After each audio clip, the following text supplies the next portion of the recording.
So over here, you can see that I am in a blank page, and over here on the top, you got the default heading right here, default header that is. If you want to go ahead and change the header logo and the header, you can simply click on edit site header. And over here, you can simply go ahead and type in, let's say, for example, TutorTube YouTube channel. Let's say, for example, right here, just like this.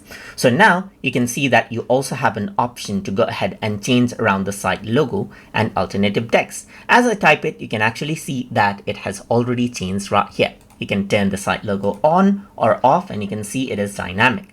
You can click on upload image right here and choose a URL and paste out the URL for the image. You can use stock images that you have as well. But let me just go around onto media library, and you can see that I already have an image. But what you can also do is you can go ahead and upload out image that is stored on your computer right here. In my case, I've already uploaded it. So let's just go ahead and replace it, and it'll re-upload out the image right here, just like this. But this is what you have, so I'm just going to select this, press OK, and then you can see the logo reflected right here, just like this. And that is how you can go ahead and edit out the header title and logo to your liking in Microsoft Power Pages. So hope you guys learned something as always.